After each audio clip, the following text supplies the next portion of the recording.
August 31, 1939, night settles over Europe. In Germany, near the Polish border, a small radio station at Gleiwitz stands silent under a dark sky. The building is ordinary. The moment is not.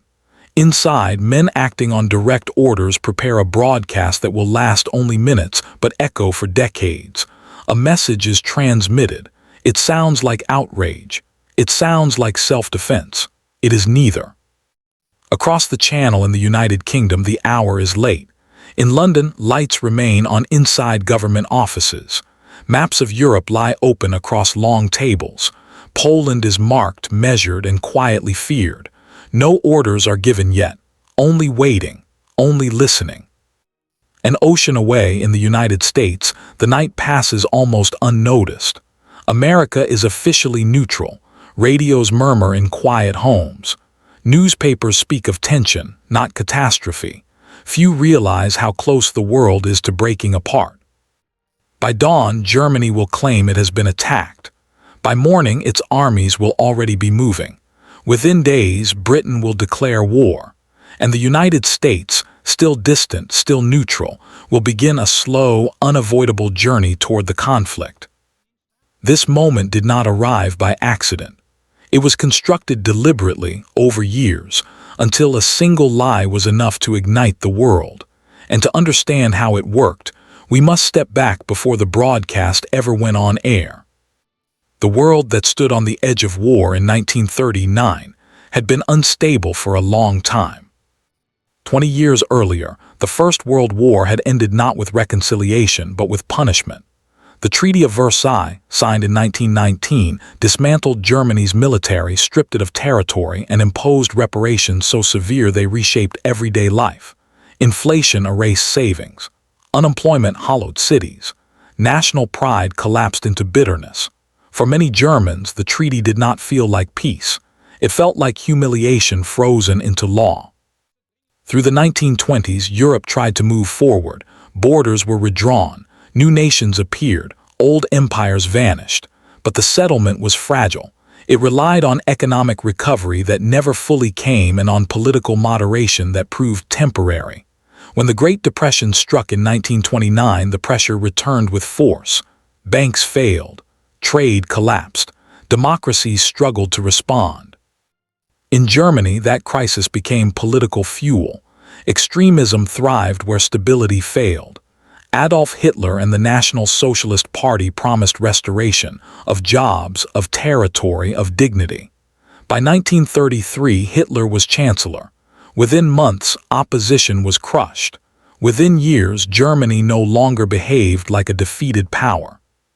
Step by step, the restrictions of Versailles were dismantled. Rearmament began quietly, then openly. Conscription returned. The Rhineland was remilitarized in 1936, violating treaty terms without consequence. Each move tested Europe's will. Each silence encouraged the next escalation. Britain and France, exhausted by the memory of the last war, chose restraint. Leaders spoke of reason and compromise. The idea of another global conflict felt unthinkable. In public, peace was defended. In private, fear guided policy. Meanwhile, the United States watched from across the Atlantic. Scarred by World War I and gripped by economic hardship, America turned inward. Neutrality acts were passed. European crises were observed, debated, and ultimately left unresolved. By the late 1930s, the world was no longer stable, it was waiting. And at the center of that waiting stood Germany, stronger, bolder, and increasingly convinced that force, not diplomacy, would decide the future. That belief would soon narrow its focus toward one country, and the crisis that followed would make the lie at Gleiwitz possible. By 1938, Hitler's ambitions were no longer hidden. The world had seen Anschluss, the annexation of Austria in March, executed with careful planning and minimal resistance. The act shocked neighbors, but it also revealed a pattern. Germany could expand without immediate consequences. Next came the Sudetenland in Czechoslovakia. Appeasement reached its peak at the Munich Agreement in September 1938, when Britain and France, desperate to avoid another war, consented to Hitler's demands.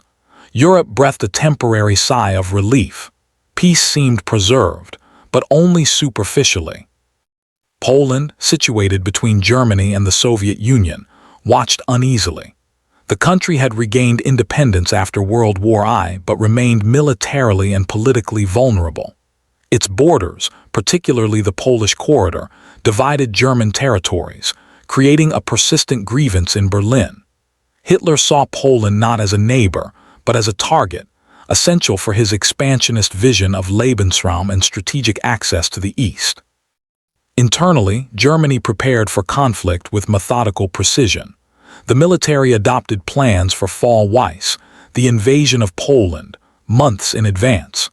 The Nazi regime understood that global perception mattered. For Hitler, justification was as important as victory. A pretext, carefully crafted, would allow Germany to strike while maintaining at least a veneer of legitimacy. Across Europe, the United Kingdom and France remained on alert. Military staff updated plans. Diplomats sent urgent cables. Leaders debated the limits of appeasement. The memory of 1914-1918 haunted every decision, creating hesitation even in the face of growing aggression. In the United States, isolationism dominated politics, but intelligence reports monitored the escalating tensions. Officials observed Germany's movements, nodding preparations, troop mobilizations, and propaganda campaigns, but intervention remained a distant prospect. By late August 1939, the stage was set. Germany had the motive, the means, and the plan. Poland was the target. Britain and France were watching but unwilling to act preemptively, and across the Atlantic, the United States waited, neutral but alert. Into this fragile balance, the lie that would ignite the world was ready to be broadcast. August 31, 1939. Night deepens over Gleiwitz, a quiet German town near the Polish border. Inside the radio station, SS men move with precision. The broadcast is brief, less than 15 minutes, but it is meticulous. A Polish-sounding voice issues a message claiming a German outpost has been attacked. Every detail is staged. Uniforms, documents, even a body left to resemble a casualty. To any observer, it appears authentic. To the planners, it is a tool, a spark in a tinderbox that has been carefully stacked for months. Hitler, seated in the Reich Chancellery in Berlin, has already signed the orders for Fall Weiss. The invasion plan is complete. Troop movements are scheduled. Artillery and Luftwaffe units are positioned along the borders. The Gleiwitz incident is not a spontaneous act of retaliation. It is the carefully constructed justification Germany needs to frame Poland as the aggressor. Across the United Kingdom, the incident is noted in intelligence briefings. But skepticism and diplomatic caution delay immediate action. British officials are aware of German provocations, yet without concrete evidence, decisive measures are postponed. Meanwhile, in France, military commanders prepare defensive positions, but political leadership remains uncertain about whether to respond preemptively. Thousands of kilometers away, in Washington, D.C., American diplomats receive reports from European contacts. Newspapers mention the border incident, but few grasp the magnitude. The United States remains neutral, distant from the immediate danger, but the gears of observation and reporting have begun turning. By the early hours of September 1, 1939, German forces cross into Poland. Armored columns advance through the Polish corridor. Luftwaffe planes strike airfields and communication centers. Infantry divisions move with calculated speed. The Gleiwitz broadcast, a single, staged lie, now serves as the veneer of justification for an invasion that has been months in the making. Within hours, the war that the world had tried to avoid erupts, and nothing can stop its momentum. September 1, 1939. Dawn breaks over Poland. The first light illuminates a land unprepared for the storm to come. German panzers thunder through forests and fields, leaving tracks in the soft earth. Infantry units fan out, seizing bridges, rail lines, and border towns. The attack is swift, precise, and ruthless, a demonstration of the Blitzkrieg doctrine that Germany had perfected in training and exercises. At the Reichstag, Hitler addresses the nation, invoking the Gleiwitz incident. On radio, he claims Germany acted in self-defense against Polish aggression. To many listeners, it seems undeniable. Newspapers repeat the official line. Across Europe, governments struggle to reconcile reports with reality. Diplomats debate, soldiers mobilize, and the world teeters on the brink. In Poland, confusion reigns. Border outposts are overwhelmed, communication lines severed, and mobilization is incomplete. Civilians awaken to the thunder of artillery and the roar of aircraft. Fear spreads faster than the invading forces. The staged attack has done its work. Poland is now cast as the provocateur, and the world watches, momentarily uncertain whom to blame. Across the English Channel, Britain and France move from observation to action. Military alerts escalate. Leaders recognize the inevitability of war. By September 3, Britain and France issue ultimatums demanding Germany withdraw. When these are ignored, declarations of war follow. Across the Atlantic, the United States notes the escalation, recognizing that neutrality may not last indefinitely. The lie at Gleiwitz, small in duration but monumental in consequence, has shifted the course of history. A single, orchestrated incident justified a massive invasion. It turned tension into open conflict, regional aggression into a world war, and a calculated deception into the opening act of global catastrophe. September 1, 1939, did not just mark the beginning of the invasion of Poland, it marked the ignition of World War II. Within hours, German forces advanced across the Polish border, combining blitzkrieg tactics of armor, infantry, and air power to devastating effect. The Polish army, though brave and determined, was outnumbered, outgunned, and strategically outmaneuvered.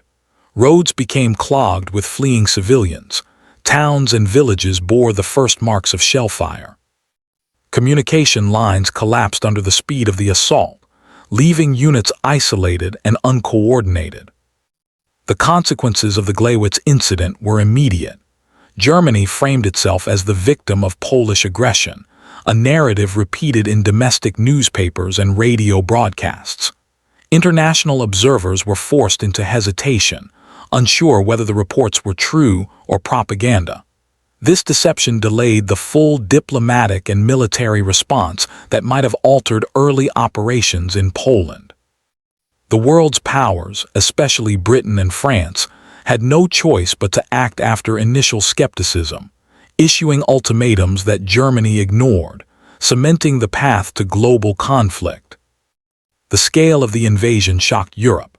By September 3, Britain and France formally declared war, honoring treaties with Poland. Despite these declarations, the Polish army faced annihilation in weeks. Cities such as Warsaw endured aerial bombardment, bridges were destroyed, and rail networks, essential for supply and troop movements, were rendered useless. German reports highlighted rapid territorial gains, with thousands of Polish soldiers killed, wounded, or taken prisoner. Civilian casualties were substantial, though precise numbers were obscured by the chaos of war and Nazi control of information. Across the Atlantic, the United States remained officially neutral but watched with growing alarm. Intelligence, reports, and news bulletins chronicled Germany's precision and brutality.